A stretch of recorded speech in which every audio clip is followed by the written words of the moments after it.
Zdravíme.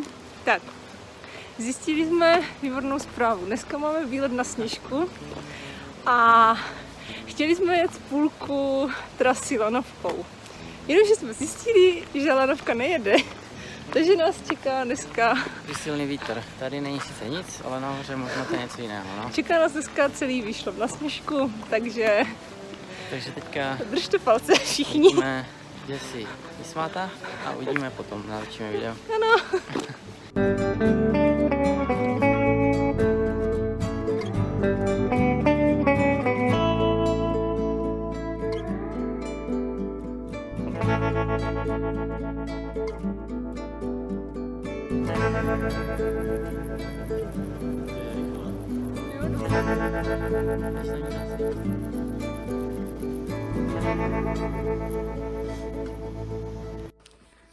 Zdravíme z poloviny cesty. Zatím se jde dobře. Je tak akorát počasí. Byl první těžký úsek stoupání. Ano. Teďka je taková pohřebení na Růžovou horu a potom to bude zase záběr na Sněžku asi. Možná se rozjede lanovka, ale spíš čekáme, že ne. Tak, souhlasím. Potom budeme se Dáme info. Ano, budeme se vám hlasit z vrcholu. Na Růžové hoře dáme si občerstvení. Ano. Jídlo a pití. Tak jo. Zatím mějte se.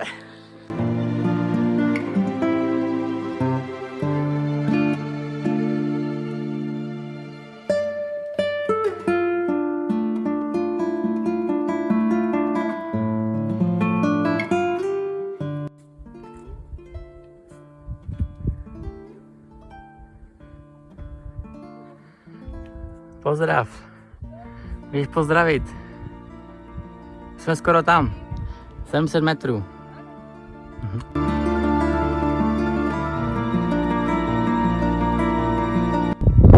Tak jsme tady. Hlásíme, že jsme došli. Hurá! Zvládli jsme to. Ano. Ano. Bylo to v pohodě. Nali to zvládla. Já? Jsem na ní pyšný. Takže jsme tady.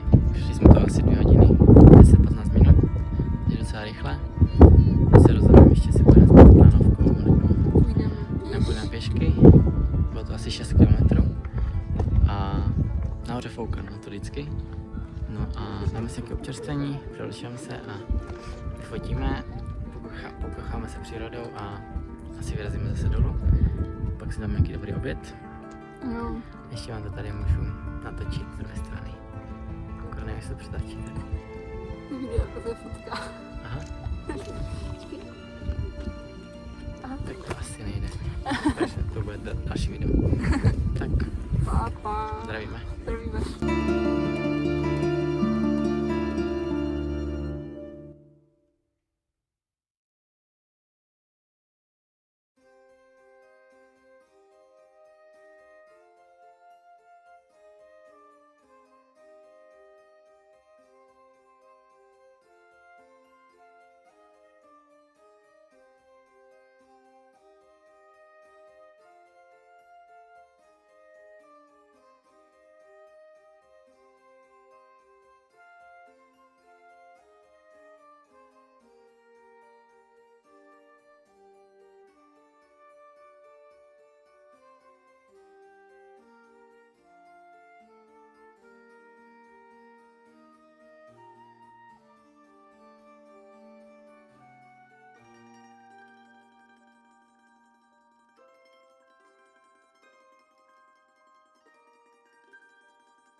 Zdravíme. Zdravíme vás ze zoo, Dvůr Králové nad Labem. Ano, dneska je další den naší dovolené. Dneska výlet do zoo. Dvůr Králové, jak řekla Nelly. No, zatím všechno pěkné. Pěkní sloni. A i takový akční. Ano. Nějaký ten orangutan. Želvy pěkné. Všechno vidíte na fotkách a ve videu.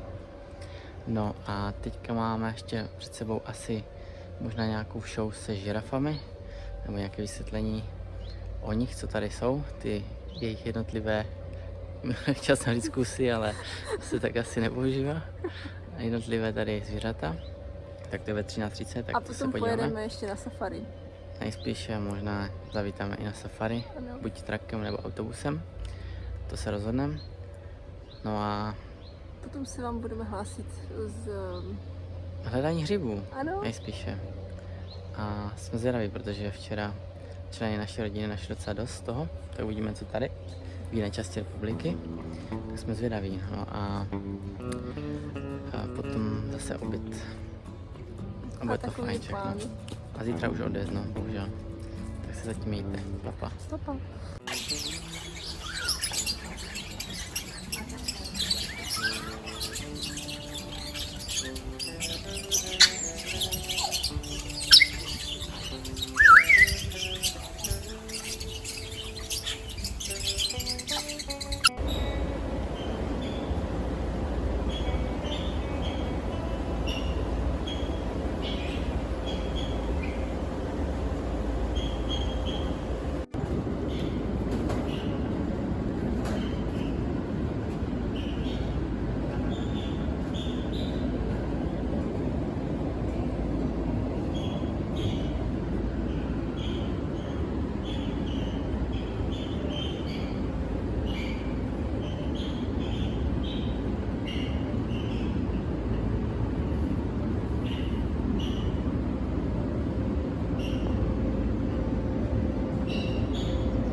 To se odráží.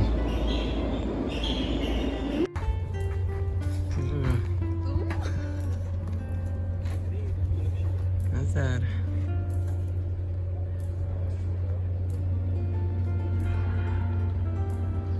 Aha.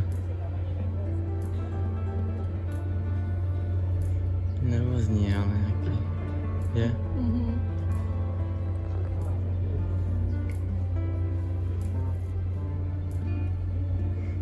Má hlad?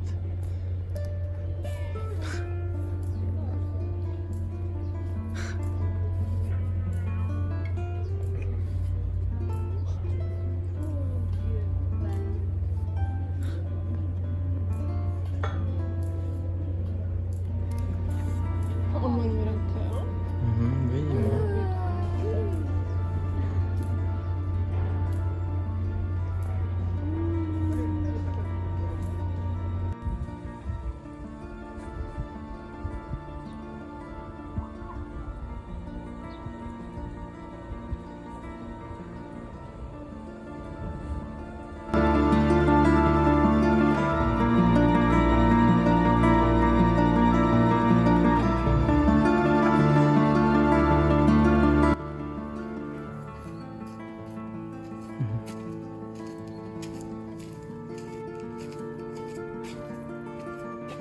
A tam můžu jít. No je také, že? Asi jo. Jo, není tak to vysoké. Co? Kde?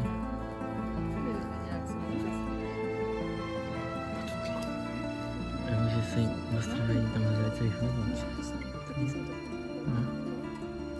Myslím, to prostě. Jde do vody, no.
Jsem tady.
Bohatě zdobený barokní oltář pochází z přelomu 17. a 18. století.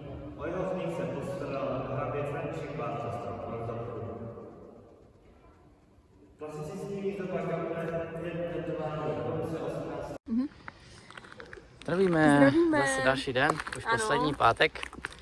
A už cestou domů se zastavujeme na různé zajímavosti, památky a tak dále. Ano. Že? Zámky, hrady. Zámky, hrady. První byl hrad Pecka. Ano. Byl zajímavý průvodce, takový mladý, Nelly se moc líbil. Že? No, ne, byl takový komik a aspoň Jo, dával přednost historickému kontextu před Ano. daty a takovými nezajímavostmi. byl dobrý, měli to tam dobře vymyšlené. No, A pak jsme vlastně přijeli, teďka jsme byli v Litomyšli na zámku. ano. A už máme 4 hodiny, máme docela hlad, ale stálo to za to, abychom to všechno stihli dneska. Ano.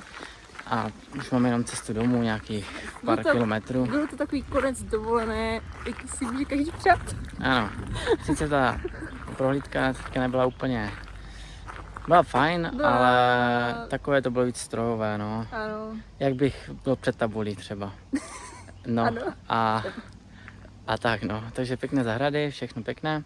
Teď jsme v parku a jdeme už do auta a dáme si něco dobrého na oběd. No, asi to dneska zprasíme trošku, že? Ano. Nějaký je to KFC nebo tak, na benzínce někde. A uvidíme. Takže už jdem domů. A příští den zase už práce, tady ještě volno, že jo? Ano. A pak škola, no. Takže tak. Takže moc vás zdravíme a No tak, mějte se.